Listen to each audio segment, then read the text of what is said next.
So Mercedes and INEOS, they've been partnered for quite some time now, and there are rumours apparently that INEOS are going to part ways with Mercedes, or Mercedes are going to part ways with INEOS. Now, INEOS is fairly controversial, to say the least.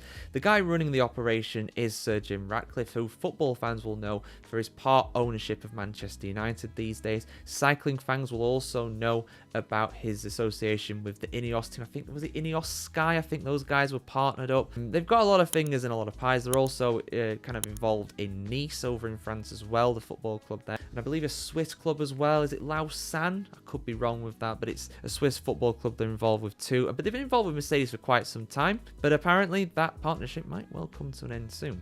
Let's have a look why that might be the case and why Mercedes are denying that is the case. Full article on the F1Chronicle.com as always. Mercedes' Formula 1 team has denied it could be about to lose its one-third owner and major sponsor INEOS. The Telegraph newspaper reports that Toto Wolff was at odds with fellow one-third owner Sir Jim Ratcliffe, founder of and CEO of the chemicals company last year. Correspondent Tom Carey said that they came close to splitting. The revelation comes hot on the heels of the public debut of Mercedes' new livery for 2025, with INEOS branding now very difficult to spot. Blick newspaper correspondent Roger Ben, one of the most respected journalists in the Formula 1 paddock, is similarly reporting that INEOS is said to have a mountain of debt amounting to several billion. A team spokesperson, however, insists that Mercedes' relationship with INEOS is ongoing and stable and that the partnership is not in question. But there is no denying that the red airbox INEOS branding that was present on the Mercedes in 2024 for Lewis Hamilton's final race of the team in Abu Dhabi last year is completely blank and painted grey on the 25 livery. The longest sentence there I've ever seen. That is a paragraph almost. That's 2 lines. That's too much. INEOS and Radcliffe, 72 years of age, are yet to comment. So with that in mind, my question is, and this is a video that is going to go on both the Football Chronicle and the F1 Chronicle as well, because it's very appropriate for both of them. So I will put this video out on both of them on Microsoft at least. It'll probably only go out on the F1 YouTube channel. It won't go on the football one, I don't think. Maybe, possibly, but we'll see. But my thoughts on this. Well, at the end of the day, it's not going well for Radcliffe and INEOS in the footballing context. Now, a third owner of Mercedes. Now, that is a asset that is very much appreciating and is continuing to appreciate, increasing in value effectively. So, you know, the sport of Formula 1 is growing. It is more sustainable now because of the cost cap as well. So from a business point of view, from the outside, from everything I'm seeing, Mercedes is doing good. Even though on track last year was not their best year, they've not had a good few years for sure.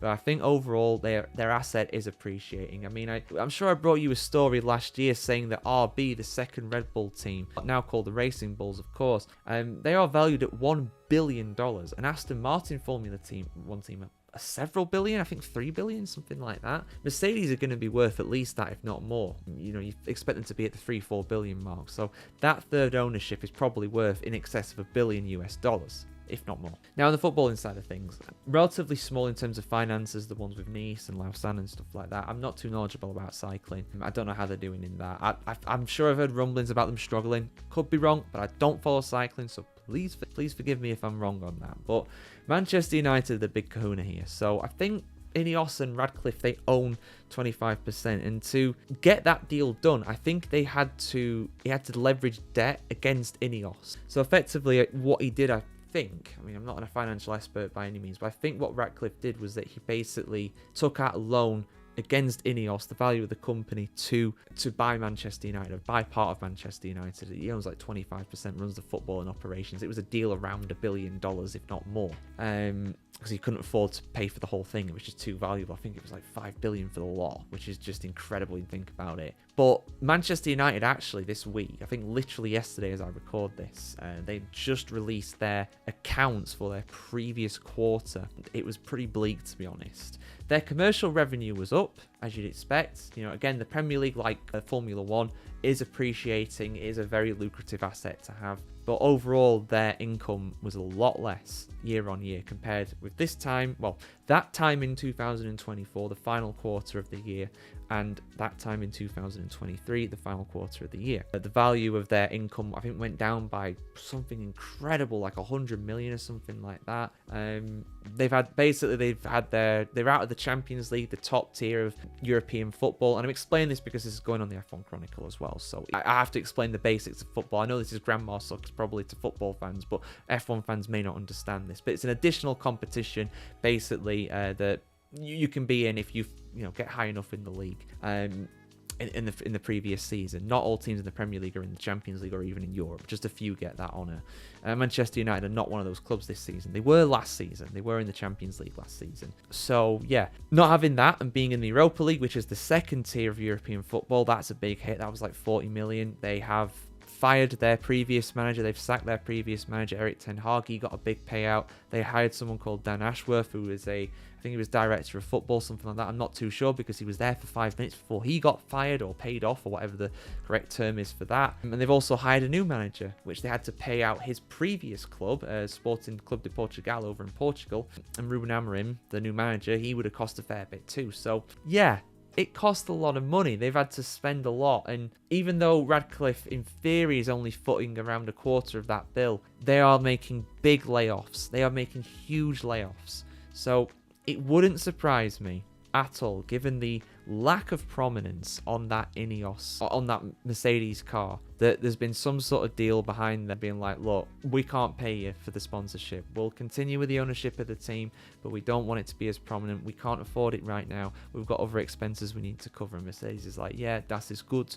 And just reduce their actual image on the car. We could be making a mountain out of a molehill here. Maybe they're not wanting to be as prominent on the Mercedes. I doubt that. I don't know why you'd want that, especially when you own part of the team. So there could be a deal where, INEOS's stake in Mercedes is reduced. Mercedes or another investor comes in and buys out those shares. So that's my kind of reading of it. And the ultimate question, the title of this video will probably be INEOS being spread too thin. And the question is probably, yeah, in the sense that they've took on this absolute mammoth task in Manchester United and it's not going well.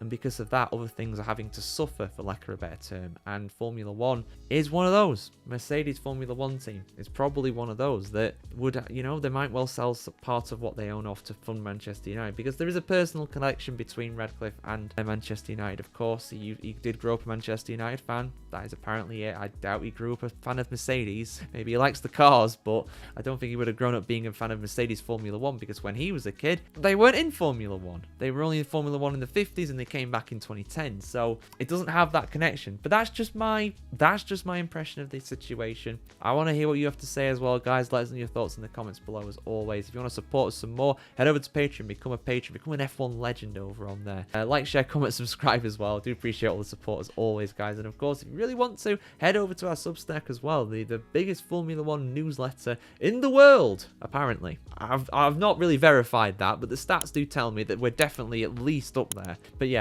let us know your thoughts in the comments below, guys. See you soon for some more F1 news and opinions just like this.